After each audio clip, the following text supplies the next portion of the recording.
मेरे प्यारे दोस्तों, आज की कहानी बेहद ही डरावनी और दिल दहला देने वाली है। एक दिन मेरे बॉस ने मुझे कुछ जरूरी काम से रोक लिया और रात के 1:30 बजे बोला, विकास, आपको हमारे पेम्पलेट अभी प्रेस पर देने जाना है और दूसरे जो कार्ड्स है उन पर प्रिंटिंग मिस्टेक को चेक करना है। रात को 2 बजे मैं प्रेस जाने के लिए ऑफिस से निकला। मैंने ऑटो वाले को रोककर वहां जाने के लिए कहा। रास्ते में मैंने मोबाइल की टॉर्च चालू की और प्रिंटिंग में गलती को चेक करने लग गया। हमारे प्रेस से पहले शालीमार क्रॉसिंग आया। वहां पर 2 लड़की खड़ी थी। मैंने ध्यान नहीं दिया और अपने काम में लगा रहा। उन लड़कियों ने ऑटो वाले को क्रॉसिंग के पार छोड़ने के लिए बोला। ऑटो वाला मान गया और वो दोनों लड़की मेरे बाजू में बैठ गई। जैसे ही क्रॉसिंग पास आया, उसमें से एक लड़की वही उतर गई। मैं इन सब बातों पर ध्यान नहीं दे रहा था। फिर से ऑटो चल पड़ा। अब उस दूसरी लड़की ने मेरे पैर पर उसका पैर रखा और बोलने लगी, भैया, आपने उस लड़की के पैर देखे? मैंने कहा, नहीं, क्यों, क्या हुआ? वो बोलने लगी, उसके दोनों पैर उल्टे थे। मैं बोला, तो उसमें क्या हुआ? वो बोली, मेरे भी दोनों पैर उल्टे हैं। उसके पैरों की तरफ देखते ही मेरी धड़कन मानो बंद ही हो गई। मैंने उसकी तरफ देखा तो अब वो लड़की भयानक रूप ले चुकी थी। उस ऑटो वाले ने पीछे देखा तो डर के कारण उसने ऑटो वही रोक दिया और भाग गया।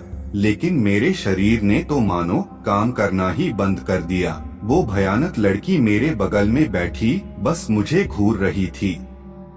तभी उसने कहा, भैया, मैं कुछ दिन पहले इसी रास्ते से रात में ऑटो से जा रही थी। तभी कुछ लड़के उस ऑटो में आकर बैठ गए और मेरे साथ बदतमीजी करने लगे। मैंने उनसे कहा, भैया, ऐसा मत करो, मुझे जाने दो। तभी उनमें से एक लड़के ने मुझे धक्का दे दिया।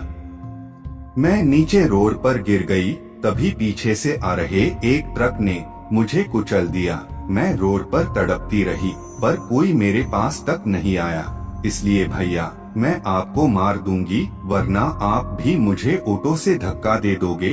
इतना सुनते ही मैं ऑटो से निकलकर भागा कि अचानक मेरा पैर किसी चीज से टकरा गया और मैं जमीन पर गिरा और वही बेहोश हो गया। थोड़ी देर में मुझे होश आया। मैंने तुरंत अपने दोस्त को फोन किया और उससे कहा, जल्दी आकर मुझे यहाँ से ले जाए। वो मुझे मेरे घर पर ले आया। हम घर के अंदर जाने ही वाले थे कि अचानक किसी ने मुझे खींचा। मेरे दोस्त ने तुरंत मेरा हाथ पकड़ लिया। तभी मैंने देखा वही लड़की हमारे सामने खड़ी थी और उसने चिल्लाते हुए मेरे दोस्त को बोला, आज तो तूने इसे बचा लिया है, पर दोबारा ये दिखेगा तो इसे जिंदा नहीं छोड़ूंगी। हम दोनों जल्दी से घर में चले गए। तभी मैंने देखा कि मेरे दोस्त के गले में बजरंगबली का लॉकेट था। मैं समझ गया, इस वजह से आज मैं बच गया और दोबारा उस रास्ते से कभी नहीं गया। पर उस चुड़ैल ने मेरा साथ नहीं छोड़ा। और एक बार फिर दोस्तों, आप आगे की कहानी सुनना चाहते हैं या और भी डरावनी कहानियाँ और सच्ची भूतिया घटनाओं की वीडियोस देखना चाहते हैं तो हमारे चैनल को सब्सक्राइब करें। धन्यवाद।